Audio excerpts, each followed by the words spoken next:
Hello, hello, hello, everybody. Good morning, good afternoon, and good evening to you. Welcome back. We're on chapter 11 now. We've already started, and I think we're reading the second section in chapter 11, which is the last chapter in this book. We are almost there. Sacred Contracts, of course, we are still reading that, and it's still written by Myss. And I'm going to adjust my camera a little bit because the sun is shining right on me in a way that I don't want it to. So we read the first section. This is Healing Challenges of the Archetypal Wheel, to be specific. So we read the intro, and then we read The Alchemy of Timeless Healing. And now we're going to read the section titled Your Chart of Origin and Your Spiritual DNA, Lessons of Power and Health.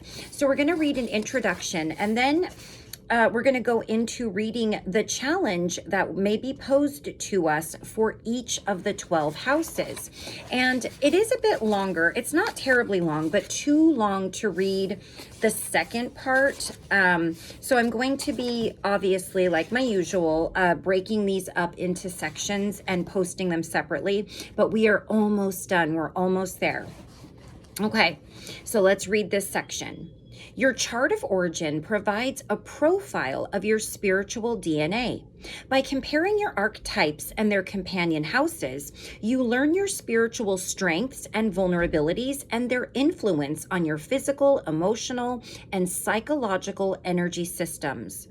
Each house of the archetypal wheel corresponds to certain tests of self-empowerment that manifest throughout your life. How you interact with the power challenges inherent in each house has a substantial effect on the quality of your health. Healing challenges are not only emotional, psychological, and physical vulnerabilities, but also the stress that comes from not pursuing your talents or opening up emotionally to the people who mean the most to you, allowing key relationships to disintegrate.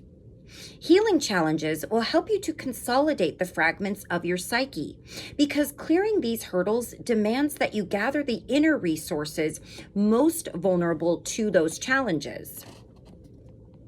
There is no simple one-to-one equation of an archetype to a specific disease, yet each house on your archetypal wheel has an area of energy vulnerability that corresponds to its specific challenges, a region of the body that is most susceptible to power imbalances in a particular house. The same thing can be said for the chakra system. Every chakra is connected to a major gland and or organ. And a lot of times when you're having issues with specific parts of the body, you'll also find, once you start learning about your chakras, clearing them and aligning them, that much of your symptoms, if not all of them sometimes, can come from blocked chakras. I'm not saying that all of them, it depends on the severity, but they do greatly contribute to the issues that you may be having. And one way to help yourself to heal energetically and physically, along with other things, would be to figure that out. And if you want to learn more about that specifically, I did read a great book called Chakra Healing by Margarita Alcantara, and she'll go through not every single diagnosis and symptom, but the most common ones from A to Z, telling you what that could be linked to as far as the chakras. It's a really great beginner's guide, but it's also a great guide if you know a lot about the chakras, but you want to learn specifically a little bit more about them and their connection to dis-ease and symptoms and illnesses. So I highly recommend reading that book or listening to it if you want to learn more about that. All right. I already read that. Okay. These vulnerabilities can make you susceptible to a range of physical ailments and psychological and emotional conditions. In the outline that follows, you will find a healing challenge for each house on the archetypal wheel, along with its corresponding area of energy vulnerability and the potential illnesses that may result. That an illness is listed for a particular house by no means implies that you will develop it if you have prolonged difficulty with its specific challenge. It does, however, suggest a physical, mental, or emotional manifestation of the relationship between issues of power and your biological makeup. These illnesses are a representative sample rather than a complete listing. Obviously, we'd be here forever if she gave a complete listing. Each challenge concludes with suggestions for healing appropriate to that house. These are merely examples of many potential healing strategies. By working with your symbolic understanding of the root causes of a particular energy vulnerability, you can come up with strategies of your own. The healing process has 3 steps. Number 1, begin by consulting the listing of energy vulnerabilities and potential illnesses for each of the 12 houses on the archetypal wheel. These are the same for everyone. Determine which house most closely corresponds to the ailment you are seeking to heal. Number 2, consult your chart of origin to find which of your 12 archetypal companions resides in that house. Using your intuition and imagination combined with the insights you have already gained through interpreting your chart of origin, look for ways in which that archetype may be related to the root cause of your illness. Remember that when consulting your chart of origin, you are receiving guidance about a lifelong pattern rather than one specific recent event or relationship. That's really, really a tough one because we as humans and the way that our thought process works, we want to find the answer. We want a definite answer. This is guidance. This is insight. It's more in depth, which in the long run, I think is more helpful than just a simple answer to what is going on with me right now, if that makes sense to you. Number 3. Oh, wait, did I finish number 2? I don't know if I did. I hate when I do that because then I stop. All right, let's see. Okay, let's say, for example, that you're seeking healing guidance for colon cancer, which is a potential illness of the 7th house. Say the actor is in the 7th house of your chart of origin. Many of the people I've read who have colon cancer have a driving need to control other people or their own lives, and so their relationships to others tend to have a controlling aspect to them. The 7th house rules one-on-one relationships, including marriage and business partnerships. Having the actor in that house indicates that in your encounters with others, you may present contrived rather than genuine emotion, perhaps based on your need to control them. Becoming aware of their pattern and taking steps to release your need to control others, especially through duplicity, would then be a good first step in your healing process. I'm going to switch this again. I feel like the light keeps changing. No, I thought it was, but let's see. Okay.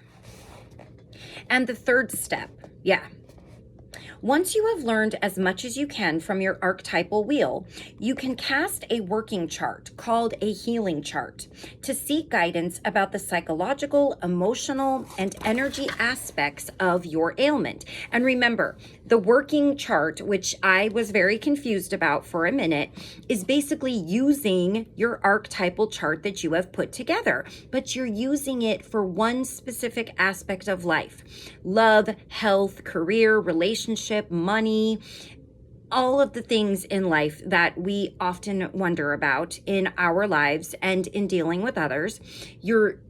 You're posing very specific questions to your archetypal wheel for a certain part of your life. And it's that simple. And it's also that challenging. Follow the directions in Chapter 10 for casting a working chart using your same 12 archetypes and phrase your intention like this: I am seeking insight into the energies that are causing stress in my present life and guidance for healing that stress. Once again, never ask for a diagnosis or prognosis of your ailment. As you cast your healing chart, most of the archetypes will relocate in different houses, and you can then interpret the meaning of each archetype within the power challenges of that house. Continuing with the previous example, let's say that in your healing chart, the victim falls in your 7th house. You might begin asking yourself if you feel victimized by a marriage or business partner. Explore your need to control and compete with others as a result of feeling like a victim. Learning to trust your victim archetype as a guardian that will alert you to danger of actually being victimized allows you to release your need for such obsessive control. Now, we're going to go to the 1st house challenge, birthing the self. And the energy vulnerability is the skeletal system, spine, joints, autoimmune system, and skin. Potential illnesses. Chronic pain, eczema, multiple sclerosis, Crohn's disease, and lupus. Throughout your life, you will confront circumstances that cause you to separate from the group mind. It is essential that you give birth to your power of choice and personal responsibility. Without this separation, you will not gain access to your individual inner strength, self-esteem, and gut instinct.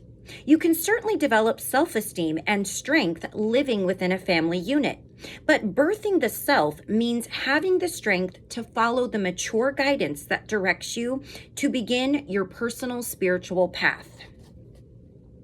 You are making the transition from group consciousness to individual consciousness, thereby opening the way for higher potential of your contract to reveal itself. The 1st house rules the entire self or personality, and so its health challenges involve the entire framework of the body. Although all illnesses affect the body as a whole, immune disorders, structural ailments, and skin diseases symbolically represent how safe you feel in the body of your life and personality. Because birthing the self requires breaking away from the family and developing self-esteem, it is influenced by both the 1st and 3rd chakras. So that's going to be the root chakra and the solar plexus chakra.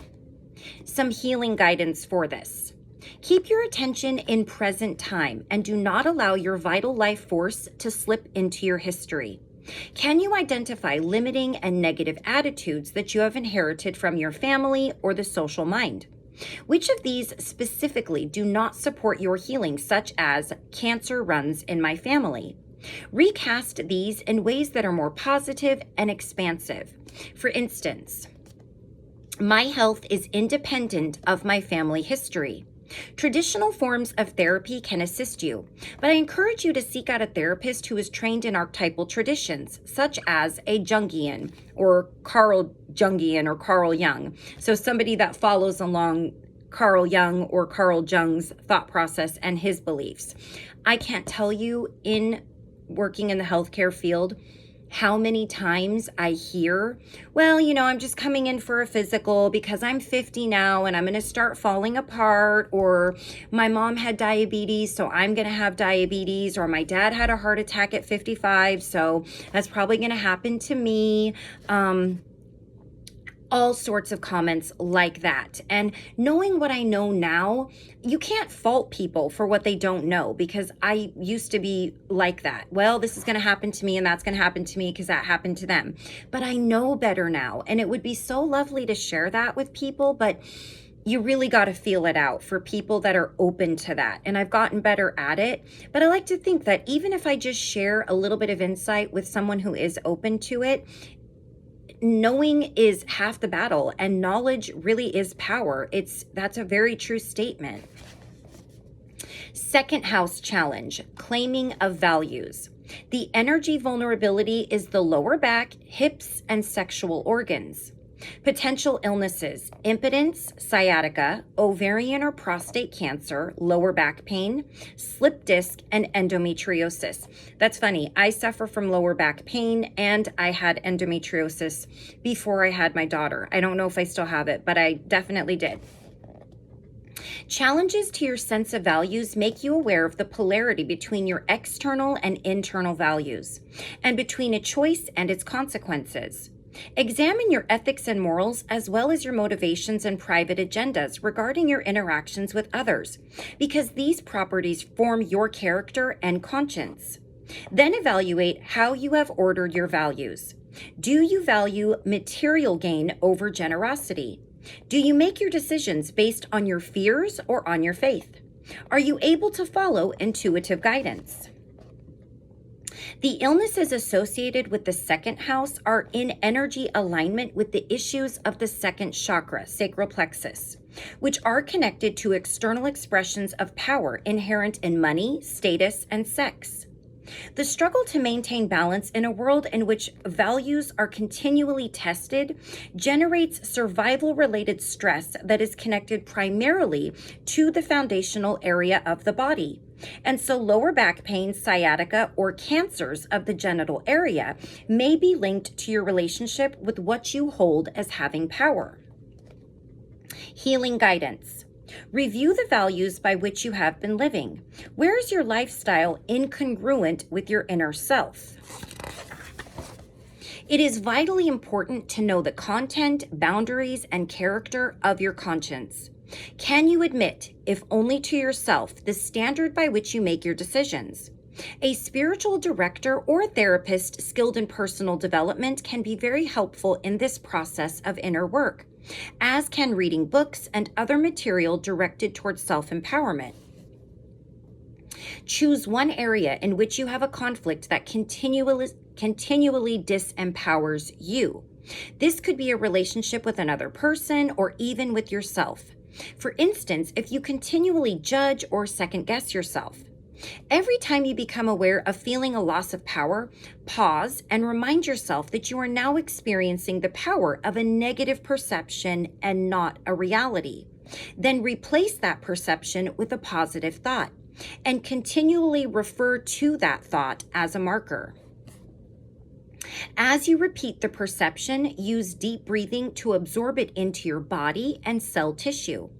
As with all shifts in consciousness, steady work is required to replace the old with the new. Third house challenge, facing the fear of truth and the seduction of deceit. Energy vulnerabilities, the solar plexus, intestines, throat, thyroid, esophagus, and sinus cavities. Potential illnesses, ulcers, over or underactive thyroid, laryngitis, chronic sinus problems. You explore the power of truth and deceit through your relationships. And the third house rules communication and the expression of who you are, including your honor and your integrity and your ability to give and keep your word, an extension of your second house values. Symbolically, giving your word means committing to your energy to a process of creation. And the promise to keep someone's secret is a commitment to contain a thought within you on their behalf. Breaking such an agreement is an act of deceit. Empowerment demands that we become strong enough to seek truth rather than run away from it. We prevent truth from entering our psyche through acts of deceit, such as denying how we feel or creating excuses for disempowering actions.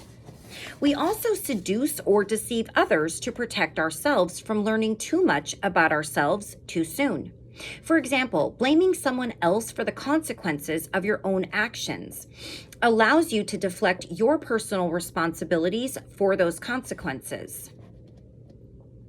The potential illnesses of the third house are symbolic of how we represent ourselves through communication, honor, and integrity, which are related to our sense of self-esteem and personal power. If you lack these inner strengths, you are unable to protect your personal boundaries, and your solar plexus will be vulnerable to illness, just as it would be vulnerable to a punch or a kick if you were unable to defend yourself physically. As a result, stress disorders such as ulcers and digestive ailments may develop. These areas of vulnerability correspond roughly to the third and fifth chakras. So that would be your solar plexus and your throat chakra. Oh, it just says that, the solar and the throat, which regulate self-esteem and how you express that to other people. And the healing guidance. This challenge demands that you review your moral and ethical codes of action, along with your ways of intellectualizing and rationalizing your behavior. Do you keep tabs on what others have done to you? Ask yourself what you have done to deceive others by breaking your word and other acts of dishonor. Make a list of your actions that fall into this category, and next to each experience, write down how and why you rationalize your behavior in that instance. How do you imagine the other person involved perceived you? Write down your answer. Finally, how would you act in the same situation if given another chance? That's amazing. Yeah, that's a good way to kind of open up a bit. You may want to call on a spiritual director or someone who is skilled at objective listening to help you with this self-examination. And we have the fourth house challenge, developing loyalty and coping with betrayal. The energy vulnerability is respiratory, circulatory, lymph, and central nervous systems. Potential illnesses, asthma, allergies, and nervous disorders.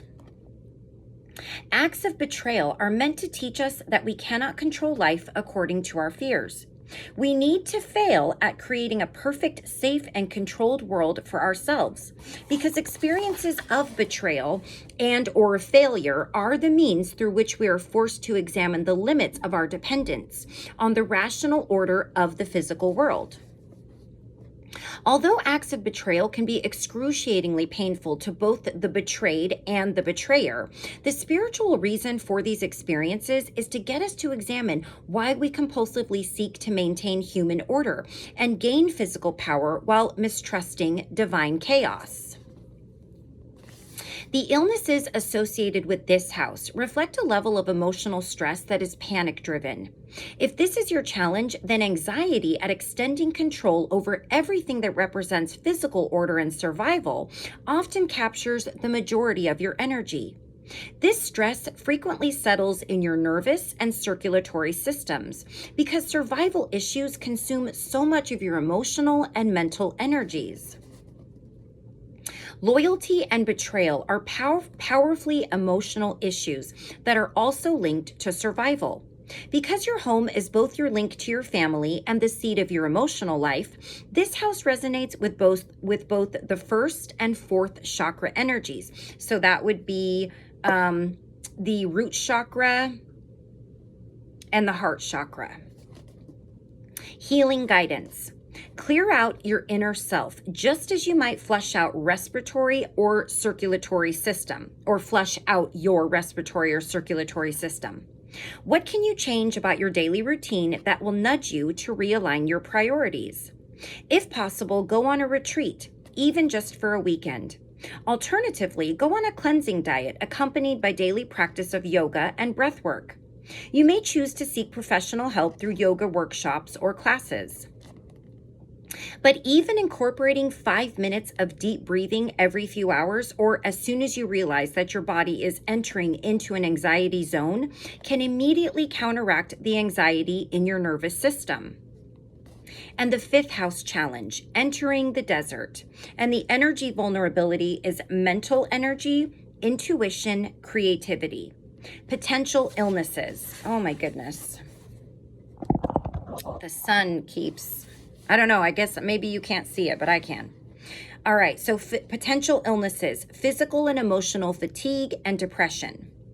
The energy challenge of this house descends when your creative juices dry up and what once came so easily to you, whether in romance, the creative arts, or spiritual endeavors, now seems all but inaccessible.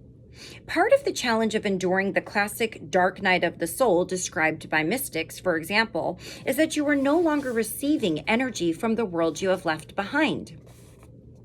But you also have not yet established a flow of energy from the next stage of your life.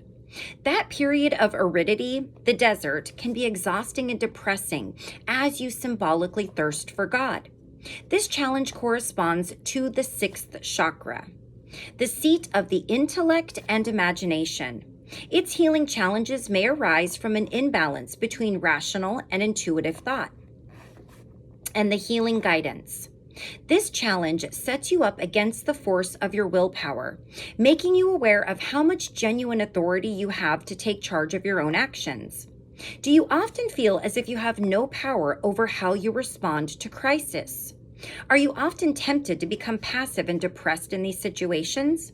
To counter those tendencies and generate new currents of energy in your psyche and body, get involved in something that is out of character for you. Initiate an exercise program, read books that open up a new area of interest, travel, or take up a new hobby. And the sixth house challenge, establishing self-worth. Energy vulnerability is the cardiovascular system, eyesight, hearing, and taste. Potential illnesses, heart attack, cataracts, and tinnitus, which is that weird ringing in the ear. An essential step to establishing self-worth is to become someone who does not need the approval of others to feel good about him or herself. Experiences of rejection accompany this challenge because we all start off in life being taught how to please others and receiving negative feedback when their expectations are not met. Because this challenge of empowerment has to do with your occupation and values, it corresponds to the second chakra, that's the sacral plexus. The sixth house rules occupation and physical health, a partnership of forces that assumes that we connect our self-worth to what we do, and that often leads us to value what we do above who we are. You must embrace the value of the contracts to which you agreed, regardless of the fact that you know so little about their true value. Learn to let go of the negative practice of disliking, disapproving, or diminishing the value of your life. We suffer deeply when we or the people we love are rejected or hurt by others, and the stress of that rejection strikes at the heart.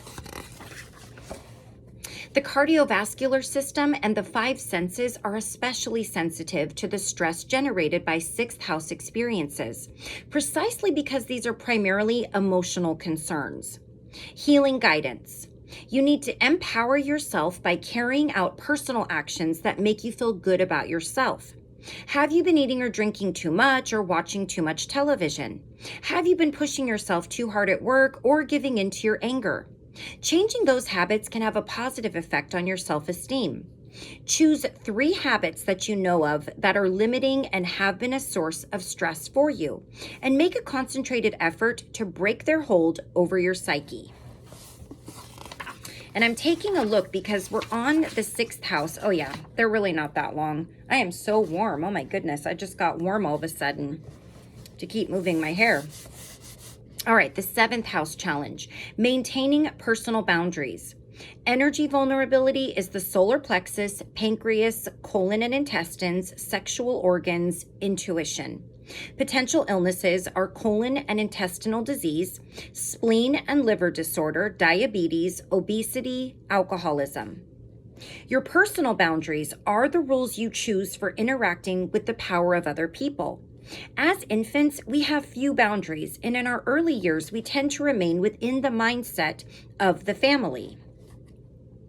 As our passion grows stronger to experience life as individuals, we need to become strong enough to maintain our individuality and chart a spiritual course. The 7th house rules relationships, within which you encounter the emotional, psychological, and physical violation of your personal boundaries, just as you will violate others. Learning to define your boundaries is a natural stage in the process of self-empowerment. Without this awareness, you run the risk of becoming codependent and incapable of engaging in healthy interactions. You become vulnerable to compromising yourself in any number of ways, from seeming to agree with people when you really don't, to remaining in relationships that you know are not healthy. The 7th house rules partnerships and marriage, and this combination of values and love resonates with the energies of the 2nd and 4th chakras. So that's the sacral plexus and the heart. Healing guidance. Identify the boundaries you need to feel empowered and make a commitment to maintain at least one of them consistently. To pinpoint one boundary as your beginning step, think about where you feel most violated in interpersonal relationships. Do others make your decisions for you? If so, in what area of your life? Or do you violate the boundaries of another person in an effort to maintain your personal security? You must hold yourself as accountable for your actions as you hold others for theirs. It takes only one concerted shift in a boundary pattern to initiate an awareness that boundary maintenance is crucial to self-empowerment. It's very true. And the 8th house challenge, confronting greed and developing personal integrity. Energy vulnerability is the lower back, liver, kidneys, and brain. Potential illnesses: migraine, disc problems, sciatica, cancer of the stomach or other central body organ, and brain aneurysm. Your need for physical forms of power can involve a dispute over an inheritance, business dealings, or even lending money to friends. Through these experiences, you learn which world your spirit serves, the physical or the spiritual. The illnesses associated with the 8th house reflect the mental stress generated by fear of the loss of powers tied to physical survival, such as financial savvy. The stresses listed for the 2nd house, life values, that relate to your physical life are maximized in this house because it represents the power values of other people interacting with your own. The 2 houses overlap in their concerns about survival, so many illnesses are common to both. But this house resonates with the energies of the 2nd and 6th chakra, so sacral and 3rd eye. Healing guidance. You need to release your fear of money or the lack of it. How much authority does the financial domain have over your inner being? What causes you to feel vulnerable in the physical world? Once you recognize just one fear, evaluate how many of your decisions it motivates, and begin a daily discipline of visualizing yourself detaching from that fear. Continually hold the image of what your life would be like were you free of that fear. The 9th house challenge, enduring faith crises. Energy vulnerability is the psyche, potential illnesses, spiritual depression, manic depression, and chronic fatigue. Questions about whether God is fair and whether we deserve what comes our way make us consider whether we have a sacred contract and a purpose to all that we do. The psychological and emotional dysfunctions related to the 9th house are similar to those experienced in the desert challenges of the 5th house. They reflect the soul's journey as it wavers between states of intimacy with and distance from the divine. The emptiness that emerges from periods of spiritual isolation frequently produces deep depression and exhaustion that rarely seem to be rooted in a physical cause. Unlike the 5th house challenge, which is to experience the process of creation and contribute something of your own spirit to life, the 9th house corresponds to your need to pursue a spiritual life per se. Our deepest passion is to transform our physical life into a consciously spiritual journey. This passion, whether we are aware of it or not, continually directs our inner self through psychological and emotional passageways. We often feel a vague sense of meaninglessness long before we acknowledge it intellectually, that we are spiritually empty.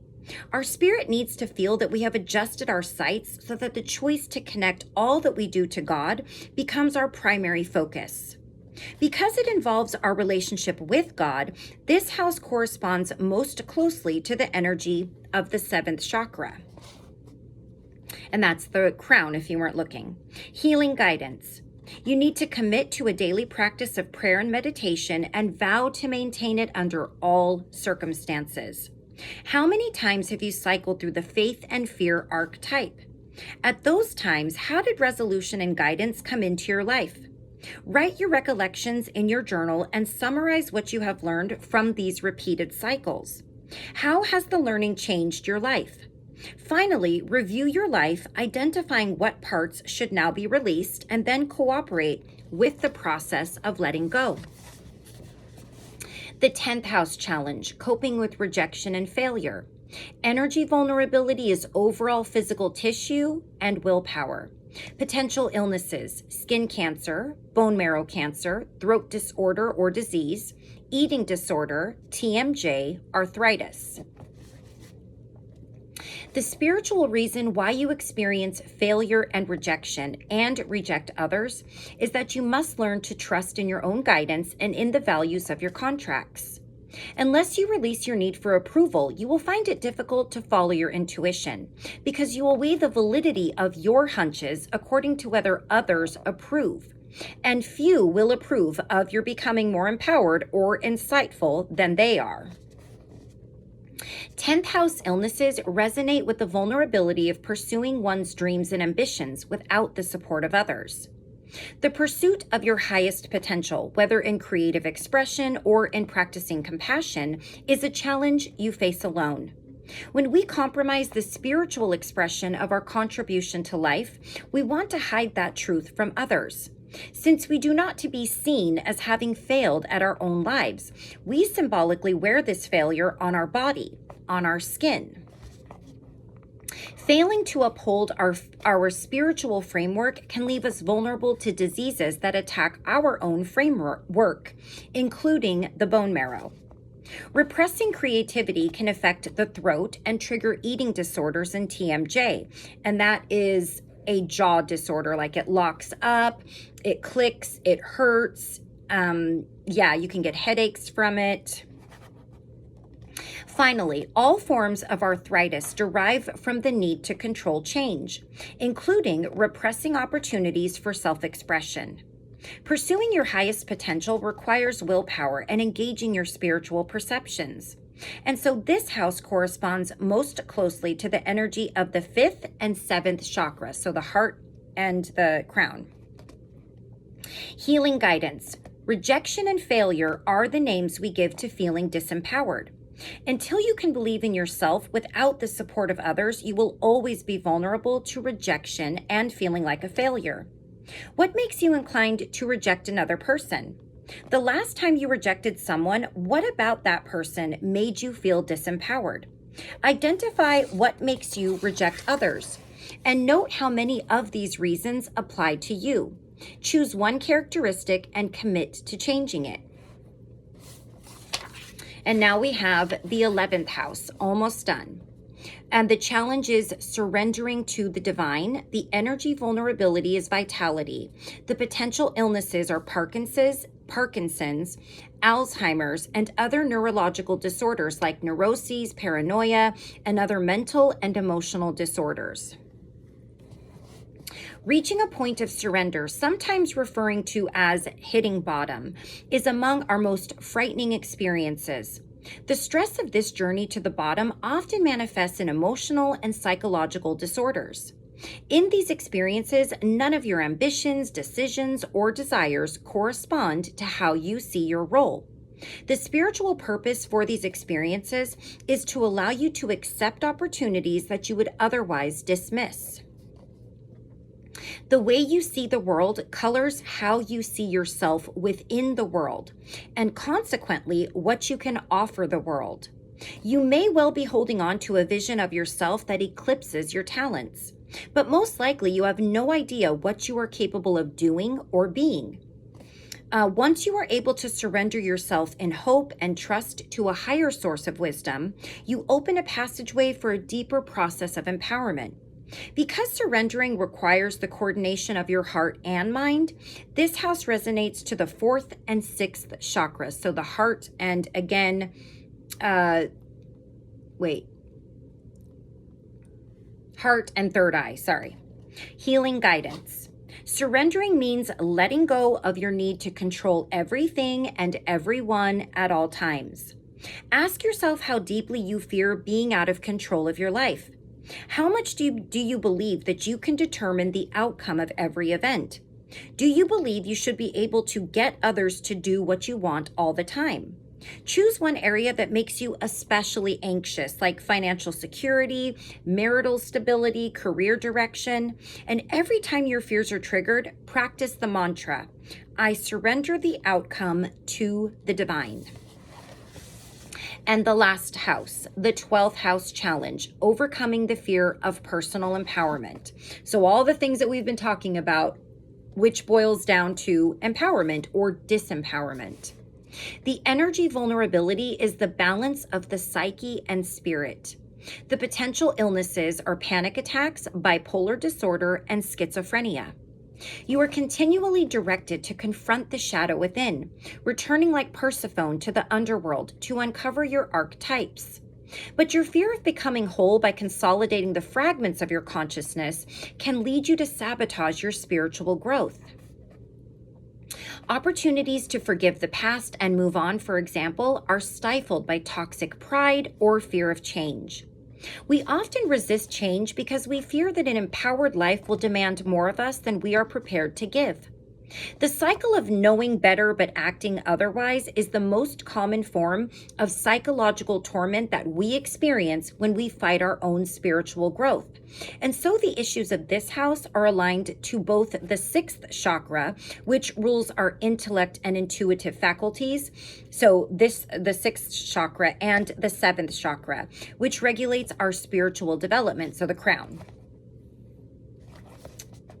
And now I lost my place simply because I don't know why. I don't know how that happened. Oh, okay.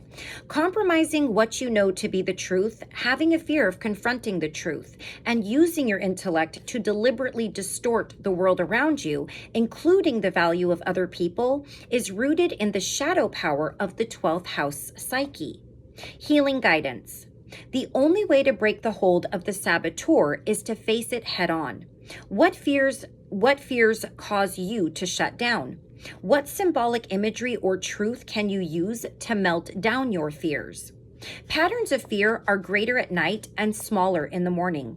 So before going to bed, bring to mind what is limiting you the most.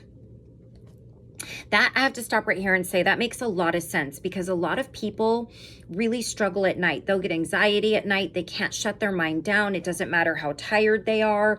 And they worry about things that in the light of day and in the morning do not hold the same weight at all. The dumbest things. I'm not saying everything. Sometimes we do worry about things that are larger in life, but the dumbest things, like when a bill is due, or just something that seems like it's such a big deal at 1 o'clock in the morning. And then in the morning and all throughout the day, you're not thinking about it. It's not an issue, but then it becomes an issue again the next night. Okay.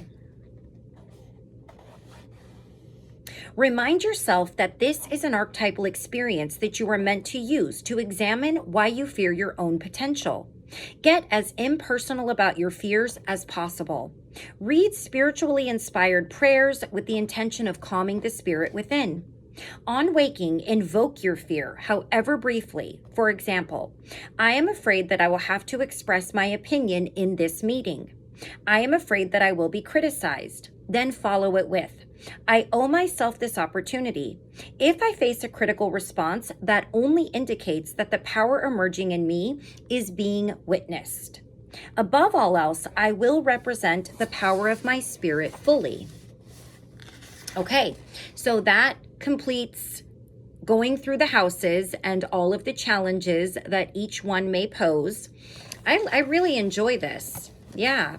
So the next section we're going to read, let me see what's coming up next. Oh yeah, we're going to read the next section all together. So your chart of origin and your spiritual DNA. We're going to be talking about Parkinson's disease and the puppet archetype, pancreatic cancer and the patriarch archetype, bone marrow cancer and the hedonist archetype, casting a healing chart, which will be lovely to know, and then keep your attention on your highest potential. And that is the last section. So, wow.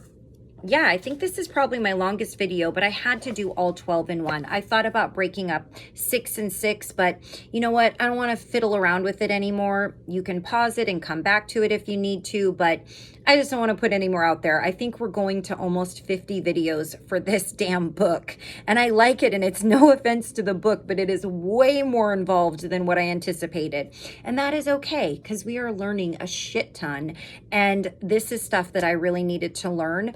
And I love how all of our journeys always seem to lead us to the next thing and the next thing and the next thing, learning and growing, and then using what we learn. That is so important. the book learning sometimes has to pause and you have to experience, right? That's where the real challenge of your growth comes in, is when you actually have to put into action all of the wonderful things that you have learned. It's the most challenging, and I fail so much. It's ridiculous. I have to be better. I just have to. And I feel like this is a really, really great way to get to know yourself. If you don't know yourself in a deep way, how can you stand for anything, really? And I find that's where I am right now. I try not to get involved in the things that go on in the world as far as like politics and all of the crap that, especially in America, that we're experiencing, because there's so much hate, there's so much division, there's so much misinformation, there's so many lies. I don't know what to believe. And I told my husband the other night, I don't even know what I believe anymore. I can't even tell you what I even stand for. I stand alone. That's how I feel. I know what I don't believe as far as the spiritual aspects of things go, but everything going on in the world around me has challenged what I believe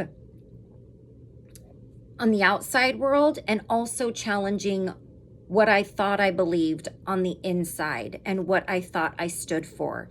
And so I'm struggling a little bit with that, and I'm acknowledging it, and I'm acknowledging that right now I feel like I'm the biggest, I don't know the word, contradiction. I'm the biggest contradiction of myself, because I can see all sides of everybody's issues. I can sympathize with all sides, and I can understand all sides. And that is not, it's not helpful. I don't think it's hurting anything, because I'm not full of hate or fear or resentment or bitterness. And I'm not out there, doing anything to hurt others. And I'm not thinking things to hurt others. But I'm also kind of at a standstill. That's where I am. And I feel kind of lost in that sense. And maybe you do too. There's so much going on in other countries right now, scary things and big things. And some things are really what we call first world problems in America, which are not really problems. And you don't realize that until you realize other things going on in other countries that blow what you think your problems are out of the water. So I try to always just stay grateful. I try to stay in grace. I try to stay away from judging others or disliking what I don't understand or what I think is weird. That's really, at the end of the day, when we don't understand something, we think it's weird and we tend to not like it. But a lot of it is just a lack of understanding another person's perspective or feeling or belief or opinion, whatever it may be. So anyways, that was kind of off the subject, but that's just a personal struggle that I'm going through right now. And maybe you are too. It's impossible to pin it down for me. So anyways, one more leg of the book left, a few more short sections, and we are done. Thank you so much if you've been following me. This is definitely a commitment, and you'll make that commitment when you're ready, whether you've made the chart yet or not. Just listening and following along and reading is a commitment, and it speaks a lot of where you may be. So I love you all very much. And until I see you again, please take care of yourself. Please take care of those around you. And I will see you for the last sections of this book, Sacred Contracts. Bye-bye until next time.